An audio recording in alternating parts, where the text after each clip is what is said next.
जी अस्सलाम वालेकुम। यासीन आपके साथ हाजिर है मॉर्निंग ब्रीफिंग में। आज जुमेरात का दिन है, इस हफ्ते का चौथा वर्किंग डे है। और इससे पहले मैं आपसे पहले ये रिक्वेस्ट करूंगा कि प्लीज़ इस यूट्यूब चैनल को प्लीज़ सब्सक्राइब का बटन ज़रूर दबाइएगा, क्योंकि ये उर्दू और एक सहल अंदाज में एक पूरी दुनिया को रैपअप किया जाता है कि जनाब इस वक्त जो करंटली मार्केट में हो क्या रहा है, पूरी दुनिया के जियो पॉलिटिकल सिचुएशन क्या है,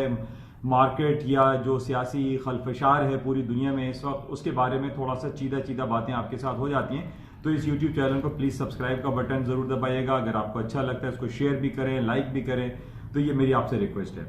आज इससे पहले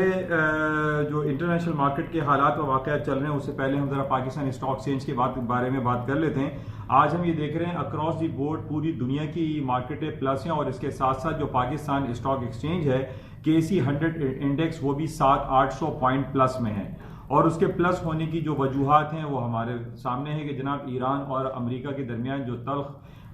जो सिलसिले चल रहे थे, यानी अमेरिका ने पहले ड्रोन अटैक में कासिम सुलेमानी की हलाकत वाक़ हुई, और उसके बाद कल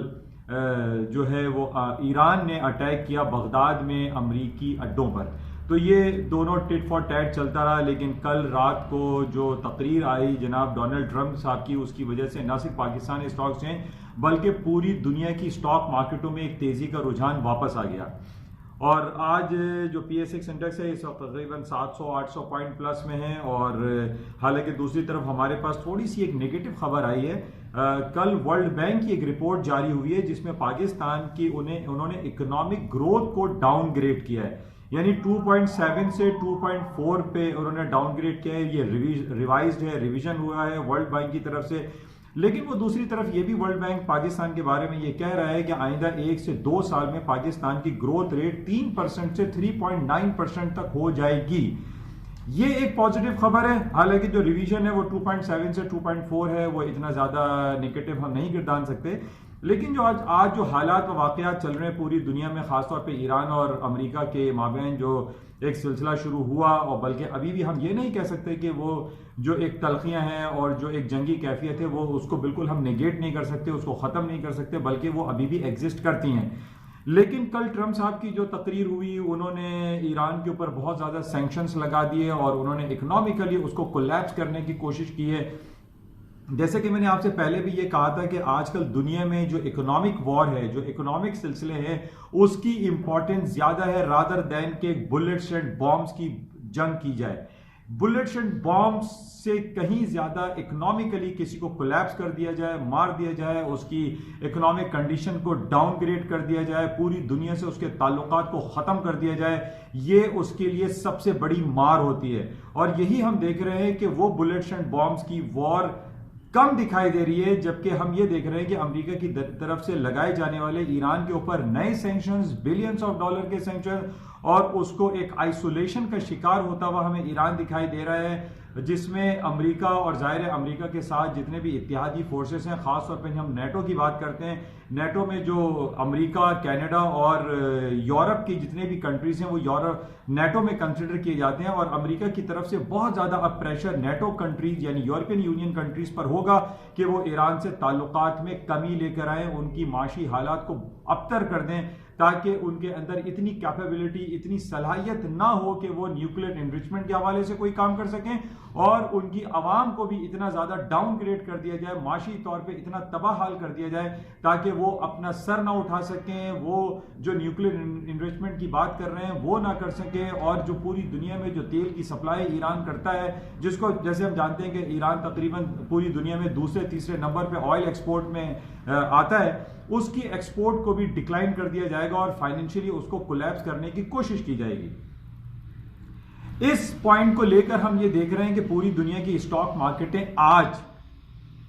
बल्कि कल रात पाकिस्तानी वक्त के मुताबिक 9 बजे से अमेरिका की स्टॉक मार्केट है, बल्कि पूरे दुनिया की जो इलेक्ट्रॉनिक मार्केटें चलती हैं वो हाई पे हाई बनाती चली गई। और मैं पिछले कई महीनों से, बल्कि आप अगर ये कहें कि मैं पिछले 3 साल से इस बात को बार बार दोहरा रहा हूं कि जनाब ट्रंप साहब with all odds, with all negative sentiments के बावजूद अमेरिका की स्टॉक मार्केटें डाउन नहीं हो रही हैं। पूरी दुनिया में वो तमाम जो शॉर्ट सेलर्स बैठे हुए हैं, जो अपने पोर्टफोलियो को मैनेज करते हुए फ्यूचर्स कॉन्ट्रैक्ट को शॉर्ट सेल करते हैं, वो बहुत बुरी तरीके से कोलैप्स हो चुके हैं इस इंटरनेशनल फाइनेंशियल मार्केट में। और वो ये समझते हैं कि जनाब ट्रंप साहब की तरफ से जो नेगेटिव कमेंट्स आ रहे हैं उससे स्टॉक मार्केटों में मंदी आएगी, डाउनग्रेड होगा, फॉल हो जाएगा, रेटल डाउन हो जाएगा, जबकि ऐसा बिल्कुल नहीं हो रहा है। हमारे पास मुख्तलिफ सूरत हाल सामने आ रही हैं कि जनाब ट्रंप के खिलाफ बहुत सारी इन्वेस्टिगेशन होती रही। रॉबर्ट मुलर साहब जो कि FBI के एक्स डायरेक्टर थे, उन्होंने एक इन्वेस्टिगेशन टीम बनाई, उन्होंने 35 लोगों को बिहाइंड द बार भेज दिया, सिवाय एक आदमी जो बाहर है वो है मिस्टर डोनाल्ड ट्रंप, और वो अभी तक सदारती कुर्सी पर बरा जमा है। और वो डोनाल्ड ट्रंप की यानी जो रॉबर्ट मुलर की जो इन्वेस्टिगेशन थी उसको भी तकरीबन खत्म हो गई और उसमें से कोई रिजल्ट हमारे सामने नहीं आया। दूसरी तरफ हम ट्रंप साहब की इंपीचमेंट के हवाले से बात कर रहे हैं कि उनका मुआवजा किया जाएगा, और नैन्सी पेलोसी जो डेमोक्रेट की हेड हैं वो इस पीछे लगी हुई है कि जनाब रिपब्लिकन जो हाउस ऑफ रिप्रेजेंटेटिव में ये बिल पास हुआ है, अब सेनेट में ये पेंडिंग में है, सेनेट में इस बिल को पेश करना है कि जनाब आया ट्रंप साहब की इंपीचमेंट होनी चाहिए या नहीं होनी चाहिए। इसके बावजूद यानी ये अभी पेंडिंग में है, इसकी वोटिंग होनी बाकी है, लेकिन मैं उस वक्त से बहुत अरसे से आपसे इसी बात को बार बार जिक्र करता चला आ रहा हूं कि अमेरिका की स्टॉक मार्केटों में डाउनफॉल नहीं है, और उसकी वजह सिर्फ हम ये कह सकते हैं कि अमेरिका के जितने भी इकोनॉमिक इंडिकेटर्स हैं, जो डिफरेंट फाइनेंशियल ब्यूरोज उनकी जो फिगर्स रिलीज करते हैं, चाहे वो GDP हो, चाहे वो इंडस्ट्रियल प्रोडक्शन हो, कैपेसिटी यूटिलाइजेशन हो, या उनकी जॉब रिपोर्ट हो, वो तमाम की तमाम बेहतरीन आ रही हैं। इसके अलावा अमेरिका की जो डिफरेंट बड़ी कंपनीज हैं जिसको हम फैंग ग्रुप कहते हैं, यानी एक आप ले लीजिए Apple, Amazon, alphabet, Google, Microsoft, Intel और फेसबुक, यानी एक्सॉन मोबिल, ये वो कंपनीज हैं जो कि अपने $1 ट्रिलियन बेंचमार्क को क्रॉस कर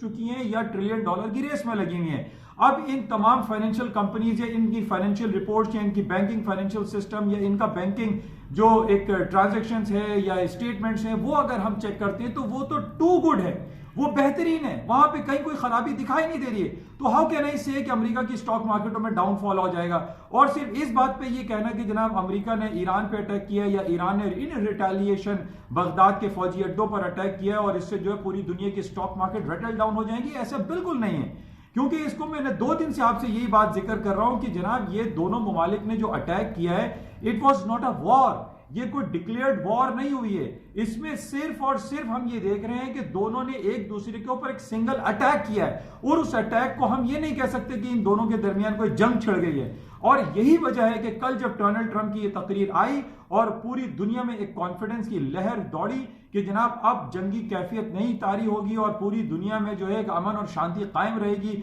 इसमें उन्होंने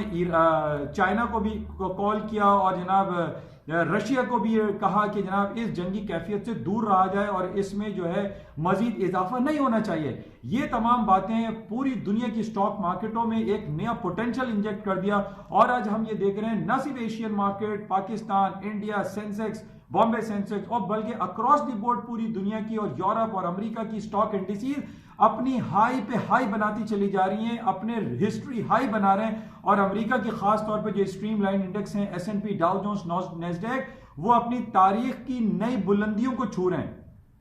मैं बहुत अरसे से आपसे यही बात कर रहा हूं कि हमें इस अपने पोर्टफोलियो को मैनेज करने के लिए जो भी इस पूरी दुनिया के फाइनेंशियल मार्केट में काम करते हैं, जो कि ब्रोकर्स हैं, जो ट्रेडर्स हैं, वो इस बात को जरूर कंसिडर किया करें कि जनाब ये वॉर नहीं थी बल्कि एक अटैक था, और ये अटैक अब खत्म हो गया है। लेकिन हम ये जरूर जानते हैं कि जनाब ये जो सिलसिले हैं अमेरिका और चाइना के दरमियान, ये मुकम्मल तौर पर खत्म नहीं हुए हैं, बल्कि ये तो हम साल हर साल से देखते चले आ रहे हैं कि जनाब जब ओबामा का दौर था, जब क्लिंटन का दौर था, जब उस वक्त भी ईरान की न्यूक्लियर डील के हवाले से बातें होती रहती थी और उस पर मार्केट की मूवमेंट होती थी। लेकिन इस दफा हम ये कह सकते हैं कि जब